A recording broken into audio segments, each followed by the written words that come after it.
My girlfriend told me to stop bothering her unless she reached out first. So I did. Now she's showing up at my workplace calling me manipulative. I need some perspective here because I honestly don't know if what I'm doing is healthy or if I've just completely lost the plot. My girlfriend Celia and I have been together for about 9 months. The first 4 months were incredible. She was attentive, always texting me good morning, sending me random things that remind her of me, FaceTiming me at night just to talk about nothing. I felt seen, like I mattered to someone who actually wanted to be around me. Then something shifted around month 5. It started small. She'd take longer to respond to texts. When I'd suggest hanging out, she'd say she was busy but wouldn't offer alternative plans. I figured she was stressed with work or needed space, so I backed off a bit. But then it got weirder. She'd post Instagram stories of her out with friends at the exact time she told me she was too tired to see me. When I gently brought it up, she said I was keeping tabs on her and being controlling. That threw me because I genuinely wasn't trying to control anything. I just wanted to understand what was happening between us. About 6 weeks ago, things came to a head. I'd asked if she wanted to grab dinner on Friday, and she didn't respond for 2 days straight. When she finally replied, it was this: "Adrian, I need you to understand something because this is getting really exhausting for me. You're suffocating me with your constant need for attention and validation. I can't breathe in this relationship when you're always asking to see me or texting me expecting immediate responses. It's too much. From now on, I'm going to decide when we spend time together. I'll reach out when I want to talk. You need to stop bothering me unless I initiate contact first. This is what I need to be happy in this relationship, and if you can't respect that, then maybe we need to reconsider things." I read that message probably 10 times trying to figure out if I was missing some context. Was I really that overbearing? I looked back through our texts. In the previous week, I'd sent maybe 5 messages total, all pretty casual stuff. Nothing that screamed desperate or demanding to me, but maybe I was blind to my own behavior. I talked to my buddy Jonah about it. He and his girlfriend Rebecca have been together for like 6 years, so I figured he'd give it to me straight if I was being a stage 5 clinger. He read the messages and just shook his head. "Dude, she's playing games. This is some control thing." Rebecca agreed. She said Celia was essentially putting me in a position where I had to wait for permission to exist in my own relationship. "It's not about you being needy," Rebecca told me. "It's about her wanting to call all the shots and making you feel grateful for whatever scraps of attention she throws your way." That hit different. So here's where I might be the asshole or a genius or both. I decided to take Celia's rules and follow them to the absolute letter. She wanted me to stop initiating. Done. She wanted control over when we talked. She's got it. I turned off all my read receipts. Disabled the last seen feature on WhatsApp. Muted her notifications. Not blocked, just muted. And then I just stopped. No good morning texts. No how was your day messages. No reaching out at all. I didn't even do this to manipulate her or play some reverse psychology game. I genuinely needed to step back and figure out if I even wanted to be in a relationship where I felt like I was constantly walking on eggshells, waiting for permission to care about someone. The first few days were rough. I kept picking up my phone out of habit, almost sending her something, then remembering. But instead of sitting around feeling sorry for myself, I started doing other stuff. I hit up Jonah and Rebecca more. Started going to the gym consistently again. Signed up for a woodworking class I'd been eyeing. It's been almost 2 weeks now, radio silence on my end, and her reaction has been unexpected. There's nothing. Complete silence from her too, which honestly validated my suspicion that she wasn't that into me anymore. I think I'm starting to make peace with the idea that we were just done. And I should write Reddit. Edit, wow, did not expect this to get so much attention. To clarify, since people are asking, no, I'm not ghosting her. I'm just not initiating contact exactly like she demanded. If she reaches out, I'm not ignoring her existence. I'm just taking my time, I guess. Update 1. 3 weeks later, so that blew up more than I expected. Thanks for all the perspectives, even the ones calling me petty or passive-aggressive. Couple of people asked for an update, so here's where things are at now. Coincidentally, the very next day after I posted, my phone started blowing up. Messages from none other than Celia. At first, it was just a casual, "Hey, what's up?" I didn't respond for about 6 hours. I was at Jonah and Rebecca's place helping them move some furniture, and honestly I'd gotten pretty good at not checking my phone every 5 minutes. When I finally looked, there were 3 more messages asking why I didn't respond and if I was okay. I responded with something brief. "Yeah, I'm good, just been busy." Her reply came back in under a minute. Busy with what? I didn't answer that one, simply because I didn't feel like giving her a play-by-play. The old me would have immediately launched into detail about my day the moment she asked. New me. I'm realizing I don't owe anyone a real-time update on my whereabouts unless I want to share. That's when things started escalating. Over the next few days, her messages became more frequent. "Why are you being weird? Did I do something wrong? This is really immature, Adrian." That last one almost made me laugh. The same person who told me I was suffocating her by asking to hang out once a week was now calling me immature for doing exactly what she demanded. But what really struck me was this. I wasn't angry anymore. I wasn't even hurt. I was just indifferent. And that scared me a little because it made me realize how checked out I'd already become without fully admitting it to myself. Jonah and Rebecca had me over for dinner last week. Rebecca asked how I was handling everything, and I told her honestly I felt lighter. Like I'd been carrying this weight of constantly wondering if I was doing something wrong, if I was too much, if I wasn't enough. And now that weight was gone. "That's not what love is supposed to feel like," Rebecca said. And she was right.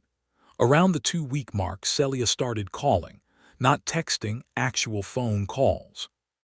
I'd see her name pop up and feel this weird mix of curiosity and exhaustion.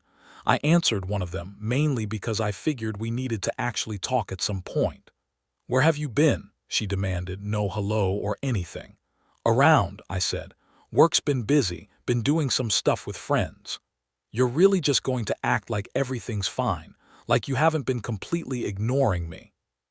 "You told me not to bother you unless you reached out first," I reminded her calmly. "That's what I've been doing." There was this long pause, then she went full on defensive. "I didn't mean you should disappear completely. You're taking this too literally. You know I didn't mean it like that." But she did mean it like that. We both knew that. She meant every word when she sent that message.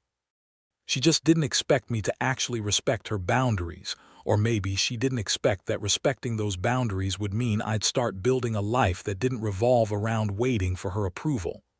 "I don't know what you want me to say, Celia. You set the terms. I'm following them." She tried a different angle. "But I miss you. Don't you miss me?" Honest answer. "Not really." I missed the version of her from the first few months, but that person seemed gone.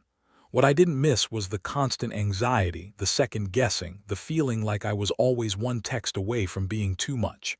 I told her I needed more time to think about things. She didn't like that answer, so she decided to just ignore it. The calls started coming at weirder times. Late night, sometimes past midnight. I didn't answer those.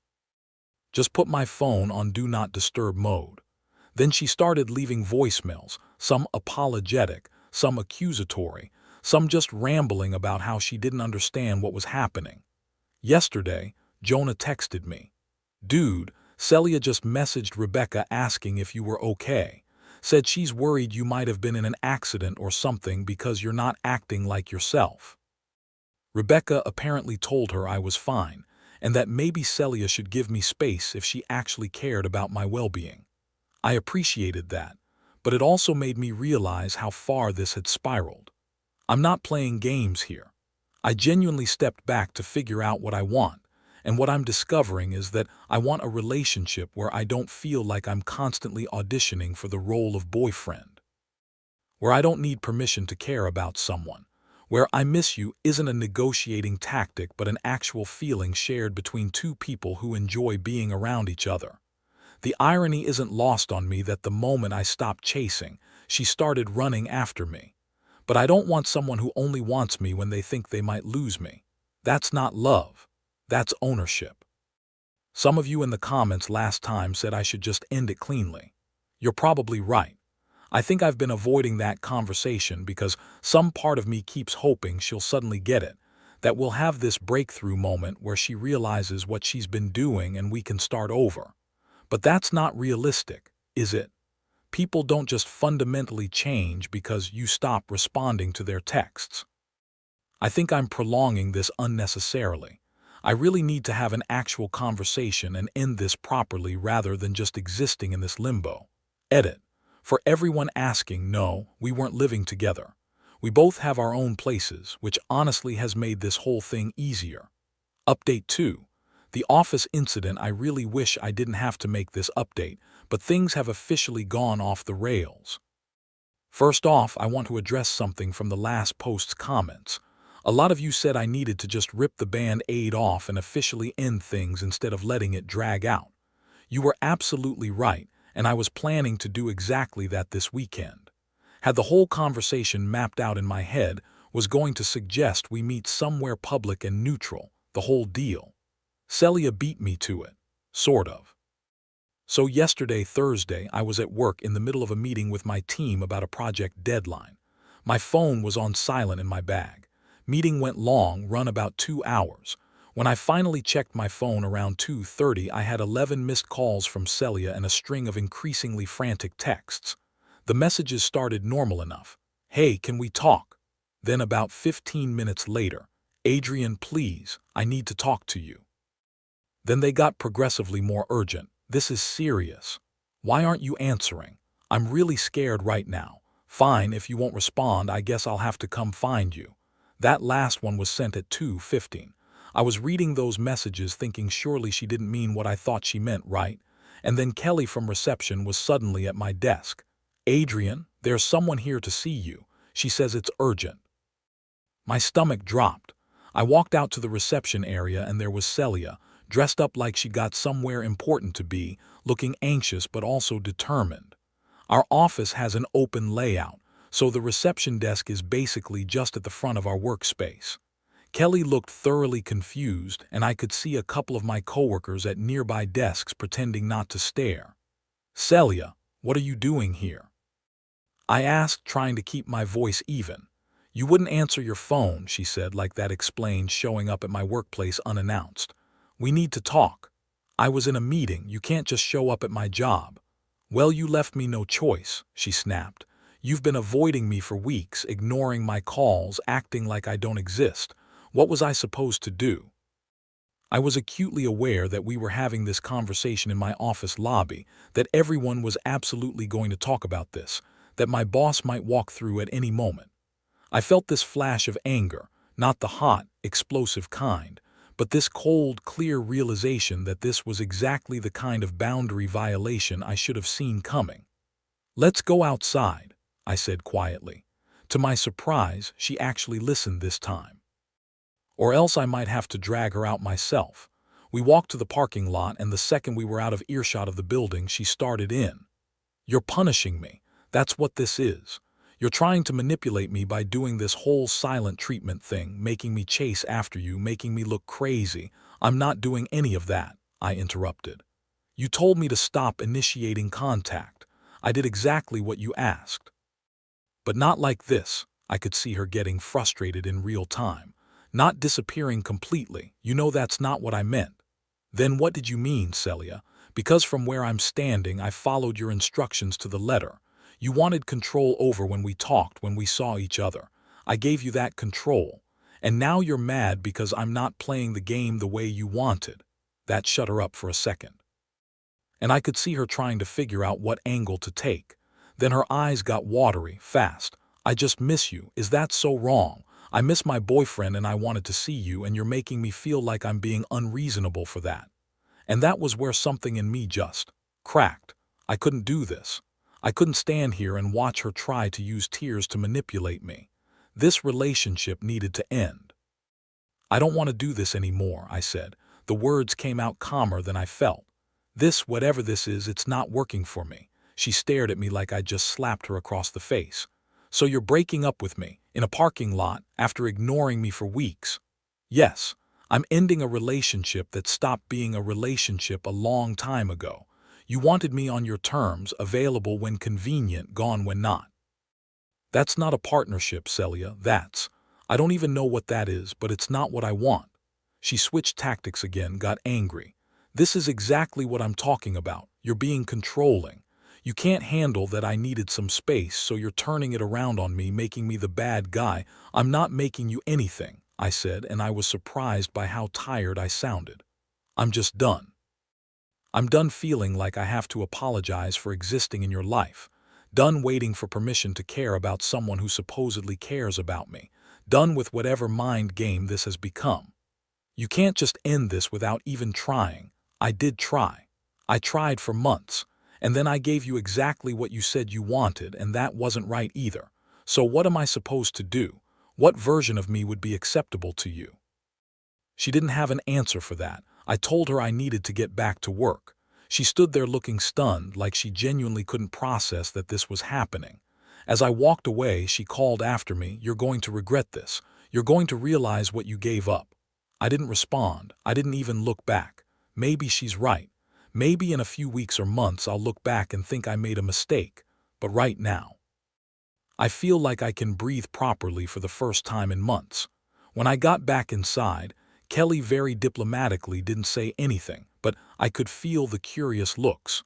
I sent a quick message to my manager giving her a heads up that there'd been a personal matter that had been resolved, just in case it became office gossip. Jonah called me that evening.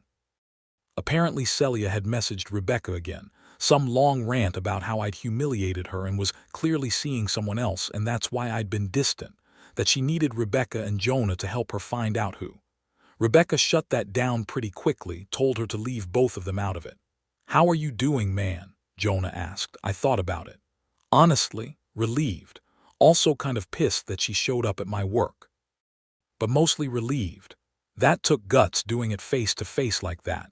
Didn't really have a choice. She forced the conversation. "Yeah, but you didn't cave. A lot of people would've." I hadn't thought about it like that. I guess I could have let her talk me into circles, let her convince me that I was the one being unreasonable, let the guilt pull me back in. Old me probably would have. New me. I'm learning that walking away from something that hurts isn't giving up. Sometimes it's the only way to win. Edit. Thanks for all the support. And yeah, I'm definitely going to give HR a heads up tomorrow morning just to document it, in case she tries anything else. Several of you suggested that in the comments, and you're right that I should protect myself. And no, I'm not worried about her showing up at my apartment. Building has security and she's never had a key, but I appreciate the concern. Final update. 3 months later, time for what I hope is the last update on this whole situation. First things first. Celia and I have had zero contact since the parking lot conversation. She tried a couple times in the week after, a few texts that I didn't respond to, one email that I deleted without reading. Then nothing for about 2 weeks. Then the social media campaign started. She didn't name me directly, but anyone who knew us could tell. Vague posts about narcissists who use silence as a weapon and emotional abuse disguised as boundaries. A couple of Instagram stories with her crying, talking about healing from toxic relationships. Rebecca sent me screenshots because she was concerned Celia might escalate. The really wild part is what happened with some of our friend group. Turns out, Celia had been telling them a completely different version of our relationship for months. She'd been portraying me as this needy, jealous boyfriend who couldn't handle her having her own life. When Rebecca confronted her about the contradictions, Celia doubled down and said I'd manipulated them into taking my side. Rebecca told me the conversation got intense. Celia apparently said she couldn't believe they'd choose a man over female solidarity, and that by staying friends with me, they were enabling abuse. When Rebecca pointed out that Celia had literally told me not to contact her and then got angry when I didn't, Celia's response was, "He should have known I didn't mean it like that." They don't talk to her anymore. I didn't ask them to do that. They made that choice themselves after she tried to make them choose with that ultimatum. About 6 weeks after the breakup, I heard through another mutual friend that Celia had started dating someone new. Some guy she met at a bar. My friend seemed uncomfortable telling me like he thought I'd be upset. I wasn't. I was mostly concerned for the guy. 2 weeks ago, I heard that they'd already broken up. Apparently it followed a similar pattern. She was super intense at first, then suddenly cold, then accused him of being controlling when he asked why she'd changed. The guy apparently ended it after 3 weeks. And again, Celia told everyone the guy was emotionally unstable and she dodged a bullet. That's when it really hit me that this wasn't about me at all. This is who she is. This is what she does. And I'm just grateful I got out when I did instead of wasting more years trying to figure out what I was doing wrong. But enough about her. Here's what's actually important. I'm doing really well. Like, genuinely well. Not in that fake, I'm so much better off, way people say after breakups when they're clearly still hurt. I mean, I wake up in the morning and don't immediately check my phone with anxiety. I make plans without worrying if I'm being too clingy by wanting to exist. I'm just living. Been spending more time with Jonah and Rebecca. We do game nights most Fridays now, just the three of us or sometimes with a few other people. It's nice having friends who don't make everything a drama, who check in because they care, not because they want gossip or to pick sides. I even started dating again, very casually. Nothing serious yet, and I'm not rushing it. But I went on a few dates with someone I met through the woodworking class, and the difference in how it felt versus my relationship with Celia was stark. We texted each other because we wanted to, not because one person demanded it or the other felt obligated. We made plans and both showed up enthusiastically. Basic stuff that should be normal but felt revolutionary after 9 months of walking on eggshells. That didn't turn into anything long-term, but it reminded me what I should be looking for. Someone who doesn't see my interest in them as a burden. Someone who wants to be around me as much as I want to be around them. Some of you warned me in the comments that she'd try to come back eventually, that people like her always do. You were right. She sent me a message about a month ago. It was a long, rambling thing about how she'd been doing a lot of therapy and realized she had attachment issues, that she realized she'd made mistakes and wanted to talk about what went wrong and hoped I'd give her another chance. The whole thing felt performative, like she was saying what she thought she should say rather than actually meaning it. And honestly, based on what I heard about her new ex-boyfriend, I don't think she learned anything at all. I didn't respond. Not to be cruel, but because there's nothing left to say. That chapter is closed. My life is smaller now in some ways. Lost some friends who were really Celia's friends. Don't go to certain places we used to go together. But it's also bigger in the ways that matter. I have more time, more energy, more peace. I laugh more. I sleep better. I'm building things with my hands and playing guitar again and just existing without needing someone's permission. Thanks to everyone who commented on my original posts. I'm doing good. I'm going to keep doing good.